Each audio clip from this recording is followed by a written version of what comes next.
تو جب سے آدم علیہ السلام جو پہلا انسان دنیا میں آیا، یہ سارے احکام اسی وقت سے اللہ نے نازل کر دیے. جو بیسک احکام ہے، شراب آدم علیہ السلام کے وقت سے حرام ہے، اور یہ حرام کس نے کی ہے؟ اللہ نے حرام کی ہے. زنا آدم علیہ السلام کے وقت سے حرام. جو پہلا انسان دنیا میں آیا اس کے لیے زنا کرنا حرام تھا، اس کی اولاد کے لیے زنا کرنا حرام تھا. شراب پینا اس کے لیے بھی حرام، اس کی اولاد کے لیے بھی حرام. غریبوں کا خیال کرنا، اپنے مال میں سے ان کے مال پہ خرچ کرنا آدم پہ بھی فرض اور آدم کی اولاد پہ بھی قیامت تک فرض رہے گا. یہی وجہ ہے قرآن مجید میں اللہ نے جو غیر مسلم لوگ ہیں ان کے نماز نہ پڑھنے کی کو بھی جرم کے طور پہ بیان کیا کہ نماز نہیں پڑھتے. سوال پیدا ہوتا ہے وہ کلمہ ہی نہیں پڑھتا تو نماز پڑھ کے کیا کرے گا وہ؟ سمجھ میں آ رہی ہے بات؟ بھائی قرآن میں آتا ہے الذین لا یؤتون الزکاۃ، یہ مشرک لوگ، غیر مسلم لوگ یہ زکوٰۃ ادا نہیں کرتے. لا یقیمون الصلاۃ، یہ نماز قائم نہیں کرتے. جب ان کو نماز کے لیے بلایا جاتا ہے تو جواب نہیں دیتے. اب سوال پیدا ہوتا ہے کہ اللہ تو نے نماز مسلمانوں پہ فرض کی ہے، غیر مسلموں پہ فرض نہیں کی. تو نے زکوٰۃ مسلم پہ فرض کی ہے، غیر مسلم پہ فرض نہیں کی. تو جب فرض ہی نہیں کی ہے تو ان کو کیوں کہہ رہا ہے کہ یہ زکوٰۃ نہیں دیتے اور یہ روزے نہیں رکھتے اور یہ نماز نہیں پڑھتے؟ سوال پیدا ہوتا ہے کہ نہیں ہوتا؟ اس کا جواب یہی ہے کہ یہ سب پہ فرض ہیں. اصل اصولی اعتبار سے جس خدا نے پیدا کیا نا پہلا انسان، اس پہ نماز بھی فرض تھی، روزے بھی فرض تھے، زکوٰۃ بھی فرض تھی، توحید بھی فرض تھی. تو غیر مسلموں پر یہ بھی لازم ہے کہ توحید کا عقیدہ رکھیں اور توحید کا عقیدہ رکھنے کے بعد نماز بھی قائم کریں. بغیر توحید کے نماز قبول نہیں ہوگی. لیکن جب قرآن کہتا ہے نا کہ نماز کیوں قائم نہیں کرتے، مطلب یہ کہ جیسے تم سے توحید کے بارے میں سوال ہوگا، الگ سے یہ بھی سوال ہوگا کہ نماز کیوں نہیں پڑھی تم نے.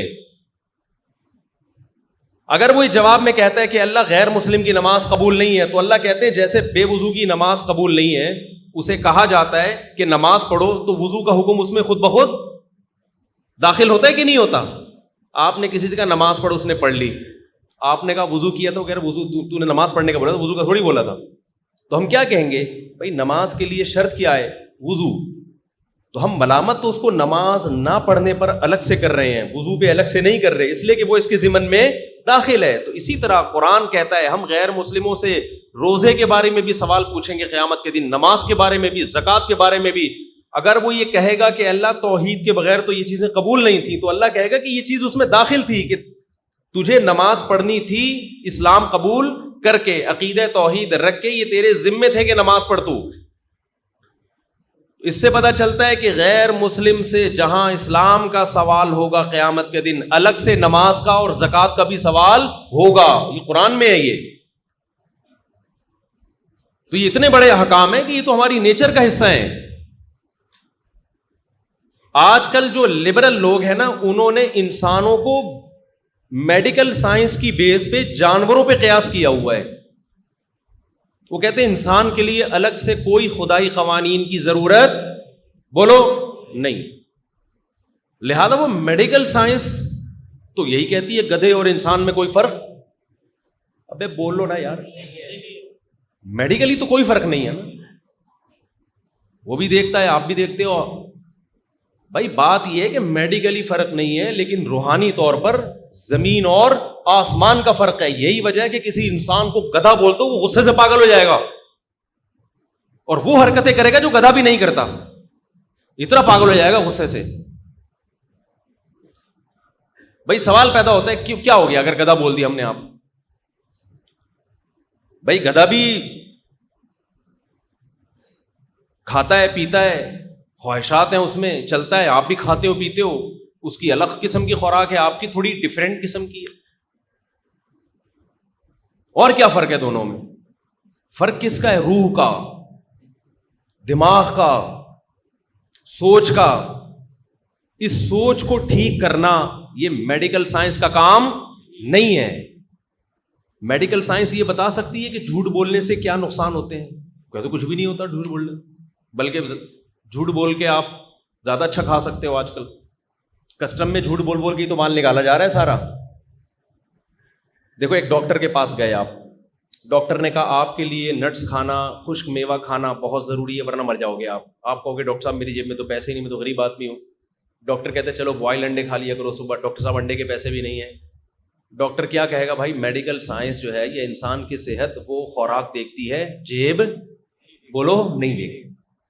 آپ کے جسم میں اگر آئرن کی کمی ہے یا آپ کے جسم میں اگر پروٹین کم ہو رہے ہیں تو وہ انڈا کھانے سے ہی پورے ہوں گے. وہ پروٹین آپ کی غربت سے بالکل بھی متاثر نہیں ہوں گے. کہ اس کے پاس چونکہ انڈا کھانے کے پیسے نہیں ہیں لہذا اس پہ ترس کھا کے بغیر انڈے کے ہی اس کے مسل بنا دو. یہ ڈاکٹر کی تحقیق ہے یا نہیں ہے؟ لہذا آپ اگر ڈاکٹر سے کہتے ہیں اچھا ڈاکٹر صاحب اگر میں انڈے چوری کر کے کھا لوں تو کیا میرے جو پروٹین پیدا ہو جائے گا؟ ڈاکٹر کہے گا بھائی انڈا پیٹ میں جانا چاہیے, حلال ہو یا حرام ہو, چھپکلی کے ہوں یا مرغی کے ہوں, اس سے کوئی فرق. تبھی تو چائنا والے ہر قسم کے انڈے کچھوے کے انڈے کھا رہے ہیں. چائنا والے کس کے انڈے کھاتے ہیں؟ چائنا میں جا کے کھانا کھانے کے علاوہ ہر کام کر لیا کرو, یہ بتا رہا ہوں میں آپ. چائنا کی صرف زبان ہی چنگ پونگ نہیں ہے, کھانے بھی چنگ پونگ ہیں. جیسے زبان عجیب سی ہے نا, کھانے اس سے زیادہ عجیب سے ہیں. وہ ہمارے ایک دوست چائنا گئے, انہوں نے کہا کہ میں نے آرڈر کیا ہے کہ حلال مرغی چاہیے ہوٹل میں نا, تو وہ عجیب سی چیز لا کے رکھی, انہوں نے مجھے تصویر بھیجی, کہہ رہے ہیں یار یہ حلال مرغی نہیں, حلال کھانا چاہیے. تو انہوں نے سمجھا کہ حلال کھانا چاہیے اس کا مطلب اس کو وہ نہیں چاہیے, یعنی کتے متے نہیں چاہیے, اس کو مرغی چاہیے. تو انہوں نے زندہ مرغی کو جلتی ہوئی کڑھائی میں ڈالا, زندہ مرغی. وہ ایسا ہی کرتے ہیں, جب آخرت پر ایمان نہ ہو نا تو کچھ بھی کر لو پھر آپ. زندہ مرغی بوائل پانی میں, یہ جلتی ہوئی کڑھائی میں, میرا خیال ہے بوائل پانی میں ڈال کے وہ جب مر گئی ہے نکالا, اس کے پر صاف کیے اور لا کے ان کی خدمت میں پیش کرتی, پوری آنکھوں سمیت کھال سمیت. انہوں نے مجھے تصویر بھیجی کہ حلال کا جب یہ حال ہے تو حرام کیا ہوگا. سمجھتے ہیں کہ نہیں سمجھتے؟ وہ بے زبان جانور ہے یار, آپ نیٹ پہ دیکھ سکتے ہو, ہم سے تو دیکھی نہیں جاتی یہ چیزیں, اتنی اذیت دے رہے ہو جانور. تو دیکھو جس کے دل میں رحم کا جذبہ ہوتا ہے نا, وہ جہاں انسانوں کے لیے رحم دل ہوتا ہے جانوروں کے لیے بھی ہوتا ہے. یہ نہیں ہوتا کہ انسانوں کے لیے الگ قوانین اور جانوروں کے لیے الگ. اگر وہ جانوروں پہ رحم نہیں کر رہا, صرف انسانوں پہ کر رہا ہے, تو وہ کسی ایگریمنٹ کے تحت کر رہا ہے انسانوں پہ. ورنہ دل اگر نرم ہوتا تو بھائی تکلیف تو جانور کو بھی ہوتی ہے, تکلیف تو جانور کو بھی ہوتی ہے. تو خیر میں کیا بات کر رہا تھا, یہ ادھر چنگ پونگ میں دماغ چلا گیا یار. اچھا بلا بیان چل رہا تھا.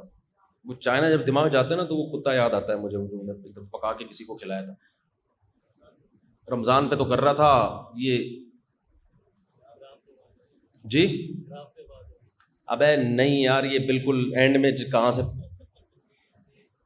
ہاں میں میڈیکل سائنس کا بتا رہا تھا, وہ انڈوں کی آواز آئی وہاں سے.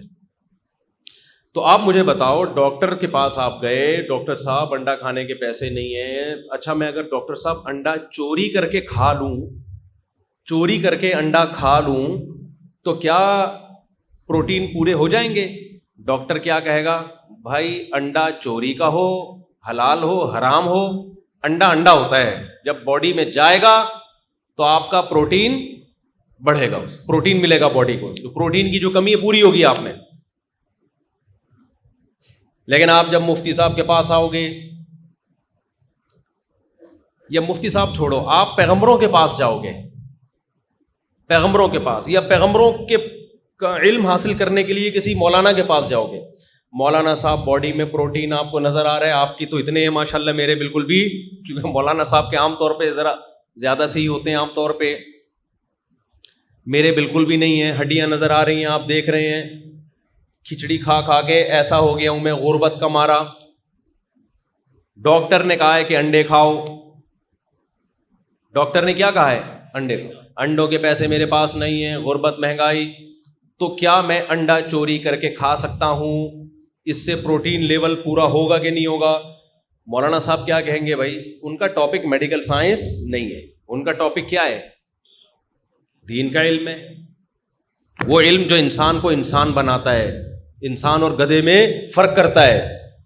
وہ کہیں گے بھائی اگر آپ نے انڈا چوری کر کے کھا لیا، پروٹین تو آپ کے پورے ہو جائیں گے، آپ دیکھنے میں بھی اچھے ہیلدی لگو گے، فٹ فاٹ، کہیں نکاح کا پیغام بھیجو گے ٹھا کر کے قبول ہوگا، اور کہیں بھی جاؤ گے کسی محفل میں لوگ آپ کو عزت دیں گے، یار کیسا چہرہ چمک رہا ہے بھائی، انڈے نظر آ رہے ہیں، انڈے پھوٹ رہے ہیں آنکھوں سے، گالوں سے انڈے ابل رہے ہیں، کیونکہ 2 انڈے کھانے سے تھوڑی، تو پھر انڈے روزانہ چوری کرنے پڑیں گے نا، پھر تو ہمیں اپنی مرغیوں پہ پہرا بٹھانا پڑے گا۔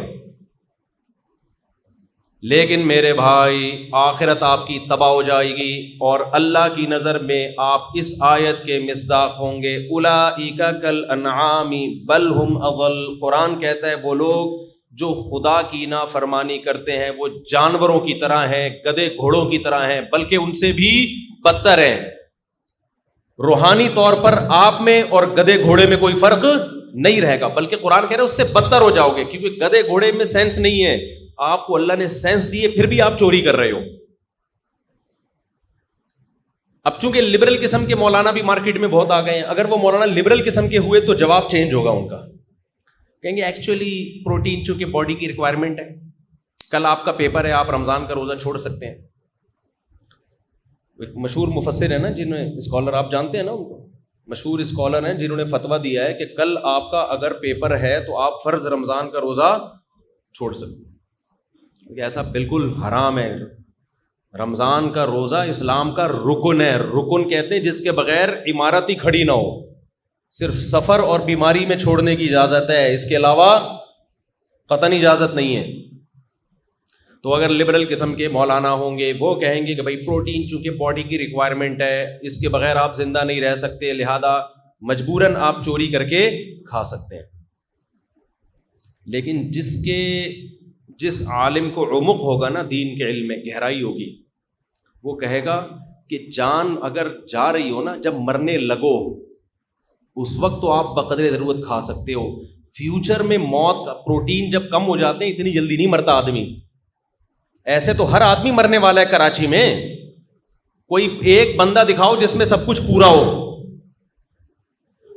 ڈاکٹر کہتے ہیں وائٹامن ڈی تو 90% لوگوں میں ہے ہی نہیں، وائٹامن ڈی کی کمی سے بھی تو کتنی بیماریاں پیدا ہوتی ہیں۔ اب آپ نے کیا کیا کہ چونکہ میرے پاس وائٹامن ڈی کی کمی پوری کرنے کے لیے جو غذائیں چاہیے وہ غذائیں اتنی مشکل ہیں، آپ نیٹ پہ سرچ کرو، اس کے لیے آپ کو پتہ نہیں شلجم کے پودے خود لگا کے کھانے پڑیں گے، مچھلی کی خاص قسمیں آپ کو کھانی پڑیں گی، اور پتہ نہیں کیا کیا کھانا پڑے گا اس کے لیے آپ کو۔ جب تک لوگوں کی جائیدادیں نہیں کھاؤ گے آپ کا وٹامن ڈی اس زمانے میں پورا نہیں ہو سکتا۔ دھوپ تو ہے ہی نہیں نا، بیٹھتے ہی نہیں دھوپ میں، اور کہتے ہیں دھوپ سے بھی پورا نہیں ہو رہا وہ۔ تو اگر آپ اتنے براڈ مائنڈڈ بنتے چلے جاؤ گے تو وائٹامن ڈی کی کمی کے لیے بھی چوری کی اجازت، سودی بینکوں میں جاب کی اجازت۔ لیکن جو صحیح علم جس کے پاس ہوگا وہ کیا کہے گا؟ بھائی اللہ میاں نے خنزیر کھانے کی اجازت اس وقت دی ہے فیوچر میں موت کا خوف نہ ہو، بلکہ موت آپ پر مسلط ہو جائے، ابھی آپ کو لگے کہ میں نے نہیں کھایا تو ابھی مر جاؤں گا میں، ایسی شدید مجبوری میں اللہ نے آپ کو حرام کھانے کی اجازت دی ہے۔ پھر وہ حرام حرام نہیں رہتا، فیوچر کے خوف سے اجازت نہیں ہے۔ دیکھو رمضان کا روزہ چھوڑنے کی اجازت ہے اس شخص کو جس کو غالب گمان ہو کہ روزہ رکھا تو بیمار ہو جاؤں گا میں، ابھی بیمار ہو جاؤں گا۔ لیکن اگر کسی کو یہ خوف ہے کہ میں نے روزے رکھے تو اس سے میرا کولیسٹرول زیادہ کم ہو جائے گا، جب کولیسٹرول زیادہ کم ہوگا تو پھر یہ ہوگا، پھر یہ جب ہوگا تو پھر یہ ہوگا، پھر جب یہ ہوگا تو پھر یہ ہوگا، پھر ہو سکتا ہے پھر یہ ہو جائے، پھر ہو سکتا ہے پھر یہ ہو جائے، ہو سکتا ہے 6 سال میں مر جاؤں۔ اس خوف سے روزہ چھوڑنے کی آپ کو اجازت بولو نہیں ہے۔ پھر روزہ چھوڑیں گے تھوڑی ہے، ابھی لگ رہا ہو بھائی آج روزہ رکھا تو ٹائم ہو جاؤں گا میں، ٹھیک ہے نا، یا گیا یا بیمار پڑ جاؤں گا، ابھی غالب گمان ہو، کل پرسوں ترسوں کا اتنا لمبے چوڑے نہیں ہوتے، ورنہ تو پھر شریعت کے ہر حکم کا مذاق اڑائیں گے لوگ، اس کو تماشا بنا لیں گے۔ تو میں یہ کر رہا تھا کہ ڈاکٹر صاحب آپ کو یہ کہیں گے کہ انڈا چوری کا ہو یا بغیر چوری کا، اخلاقیات سے تو اس کا تعلق ہے کہ چوری نہ کریں، لیکن باڈی آپ کی نہیں دیکھتی۔ لیکن مولانا صاحب آپ کو کیا کہیں گے؟ بھائی بغیر پروٹین کے سوکھے سڑے ہو کے زندگی گزار لو، کوئی بات نہیں، تمیز سے مر جاؤ، قیامت کے دن تمہارا شمار انسانوں میں ہوگا، حیوانوں اور جانوروں میں نہیں ہوگا۔ اور اگر کھا کھا کے حلال حرام کی فکر کیے بغیر فل پروٹین کے ساتھ قبر میں چلے گئے تو اٹھتے ہوئے آپ کے پروٹین نہیں ہوں گے جس دن قبر سے اٹھو۔ یہ تعلیمات ہیں مذہب کی، اور یہ سب سے قدیم ہے۔ انسان جب دنیا میں آیا تو اخلاقیات کا علم اسی دن سے دنیا میں آیا ہے، کیونکہ انسان کو دیکھو، میڈیکل سائنس اب ترقی کر رہی ہے، ماضی میں جائیں گے تو میڈیکل سائنس کی ترقی زیادہ ہوگی یا کم ہوگی؟ بولو نا، کم ہوگی۔ ہو سکتا ہے آدم علیہ السلام کے دور میں تو میڈیکل سائنس کی بنیادی اکائیاں ہی لوگوں کو نہ پتا ہو، بس یہ پتا ہو کہ کھانے سے پیٹ بھرتا ہے اور پینے سے پیاس بجھتی ہے۔ آپ ماضی میں جائیں تو ایسا ہی ہے نا، بہت سارے پرانے فلسفے تھے، غلط ثابت ہو گئے۔ حکمت کے حکیموں کی رائے میں بھی تبدیلی آتی رہتی ہے۔ کچھ حکیموں کی باتیں ایسی ہیں جو صدیوں سے چلی آ رہی ہیں، چلتی رہیں گی، ڈاکٹر بھی اب اسی کو مان رہے ہیں، لیکن بہت سی باتیں چینج ہو چکی ہیں۔ اب مسئلہ یہ ہے، میں ایک مثال سے بات سمجھاتا ہوں۔ یہ جو کان میں دوا ڈالنے سے روزہ ٹوٹتا ہے کہ نہیں ٹوٹتا، ہمارے یہاں جامع الرشید میں اس پہ چند سال پہلے تحقیق شروع ہوئی، کیونکہ جتنے ہمارے قدیم فقہا ہیں سب نے یہ لکھا ہے کہ کان میں دوا ڈالنے سے روزہ ٹوٹ جاتا ہے، اور اس کی وجہ یہ لکھی کہ جب ہم کان میں دوا ڈالتے ہیں تو ہمارے دماغ میں جاتی ہے وہ، تو جب بھی کوئی چیز ہم کھائیں نا، دماغ میں جائے یا پیٹ میں جائے تو روزہ ٹوٹ جاتا ہے۔ یہ اجماعی مسئلہ ہے۔ اب جدید سائنس نے، میڈیکل سائنس نے یہ کہا کہ بھائی علماء کو اس طرف متوجہ کیا کہ آپ یہ لکھتے ہیں کہ کان میں دوا ڈالنے سے چیز دماغ تک پہنچتی ہے، حالانکہ میڈیکل سائنس اب یہ کہہ رہی ہے کہ ایسا دماغ اور کان کے درمیان کوئی راستہ نہیں ہے۔ حلق میں تو جا سکتی ہے، پتہ نہیں حلق میں بھی جا سکتی ہے نہیں جا سکتی مجھے نہیں پتا، لیکن بہرحال دماغ میں نہیں جا سکتی، حلق میں بھی نہیں جا سکتی میرا خیال ہے۔ اب علماء پریشان ہو گئے، یار یہ کیا ہو گیا، تو اتنے سالوں سے ہم مسئلہ لکھتے، حدیث میں ایسا کچھ بھی نہیں ہے، حدیث اس سے کیا ہے، خاموش ہے۔ حدیث میں سے تو یہ پتہ چلے گا کہ باڈی کے اندر یعنی دماغ یا پیٹ میں کوئی چیز نہیں جانی چاہیے۔ تو ہمارا اجلاس ہوا اس پہ، دارالعلوم کرنگی میں بھی اجلاس ہوا، تو اس پہ چند حضرات نے یہ کہا کہ اس دور کے جو فقہا تھے اتنے ذہین تھے، جب انہوں نے ایک فتویٰ دیا ہے کہ کان میں دوا ڈالنے سے دماغ میں دوا پہنچتی ہے، روزہ ٹوٹتا ہے، تو وہ اتنے ذہین لوگ تھے، اتنے قابل لوگ تھے، ان کا فتویٰ غلط بولو نہیں ہو سکتا، لہذا اسی فتوے کو قائم رکھا جائے۔ لیکن دوسری جو رائے سامنے آئی نا، وہ بڑی خاندانی، دوسرے علماء کی جو رائے، وہ یہ رائے تھی کہ اس دور کے جیسے فقہا اتنے ذہین تھے دین کے علم میں، میڈیکل سائنس میں نہیں، تو جیسے آج کی فقہی تحقیقات جو شرعی مسائل میں وہ اس دور کے فقہا کا مقابلہ نہیں کر سکتی، میڈیکل سائنس میں الٹا ہے، اس دور کی جو میڈیکل سائنس کی تحقیقات تھیں وہ آج کی میڈیکل سائنس کا مقابلہ نہیں کر سکتا۔ تو ایسے دو چار کی طرح انسانی باڈی کو کھول دیا گیا ہے، کو غلط نہیں قرار دے رہے۔ ان فقہا کی تحقیق کی بیس وہ حکیم تھے جو یہ کہتے تھے کہ کان میں دوا ڈالو گے تو کہاں پہنچے گی، دماغ۔ وہ حکیموں کی تحقیق غلط ثابت ہو گئی ہے۔ بات میں سمجھا پا رہا ہوں کہ نہیں سمجھا پا رہا؟ تو ہم ان فقہا کو غلط نہیں کہہ رہے، اس غلطی کی بیس میڈیکل سائنس تھی جو اس زمانے کی تھی، وہ بیس کیا ہو گئی ہے؟ ہم آج کے فقہا کا، علماء کا اس زمانے کے علماء سے مقابلہ نہیں کر رہے، وہ تو ظاہر ہے پہلے زیادہ علم تھا، دین کا علم پہلے زیادہ تھا۔ ہم مقابلہ کر رہے آج کے ڈاکٹروں کا 1300 سال 1000 سال پرانے ڈاکٹروں سے، اس کے مقابلے میں تو آج علم زیادہ ہے۔ نہیں یار یہ بات میرا خیال ہے یہی وجہ ہے کہ ہمارا یہی فتویٰ ہے کہ کان میں دوا ڈالنے سے روزہ نہیں ٹوٹتا، لیکن بہرحال اختلافی مسئلہ ہے، اس میں زیادہ شدت جائز نہیں ہے۔ تو اب میں آپ کو جو اصل بات کی طرف لے کر آ رہا تھا کہ آپ جتنا قدیم جائیں گے نا، روحانی علم، وہ علم جو انسان کو انسان بناتا ہے، اس کا گراف اوپر جائے گا، اور جتنا فیوچر کی طرف جائیں گے اس کا گراف نیچے۔ تبھی حدیث میں آتا ہے قرب قیامت میں علم اٹھے گا، حالانکہ دنیا کا علم تو اٹھ تھوڑی رہا ہے، دنیا کا علم تو پھیل رہا ہے۔ تو یہاں علم سے کون سا علم مراد ہے؟ دین کا علم۔ ماضی میں جائیں گے روحانیت زیادہ ہے، حیوانیت کم ہے، فیوچر میں جائیں گے روحانیت کم، حیوانیت زیادہ نظر آئے گی آپ کو. اتنی حیوانیت کہ اب وہی جو ہومو سیکچولیٹی کے نام پہ جو تباہی پھیلا دی ہے وہ تو درندگی کی انتہا کر دی ہے نا. اچھا میرا پچھلے جمعے کو بیان ہوا، اس پہ کسی نے تبصرہ کیا کہ میں نے کہا نا آج کل میڈیا کے ذریعے وہ ہومو سیکچولیٹی کو فروغ دیا جا رہا ہے، تو کسی نے کہا کہ وہ ہومو سیکچولیٹی نہیں مفتی صاحب، آپ لوگ کو پتہ نہیں، یہ خواجہ سراؤں کے حقوق کی بات ہو رہی ہے. اصل میں یہ بیچارے بھی تو ایک قوم ہے نا، یہ ان کے حقوق کی بات ہو رہی ہے. مولوی لوگ ہمیشہ نیگیٹو سوچتے ہیں، تو خوب سمجھ لو اتنا گھنا بننے کی ضرورت نہیں ہے. یہ جو نیا بل پاس ہوا ہے اس میں خواجہ سراؤں کے حقوق کا کوئی تحفظ نہیں ہے، یہ ہومو سیکچولیٹی کو پروموٹ کرنے کی کوشش ہے. سمجھتے ہو کہ نہیں سمجھتے؟ تو آپ ذرا اسٹڈی کریں. اس لیے ہم اس کے خلاف ابھی سے بول رہے ہیں کہ آگے نسلیں برباد ہونے والی ہیں.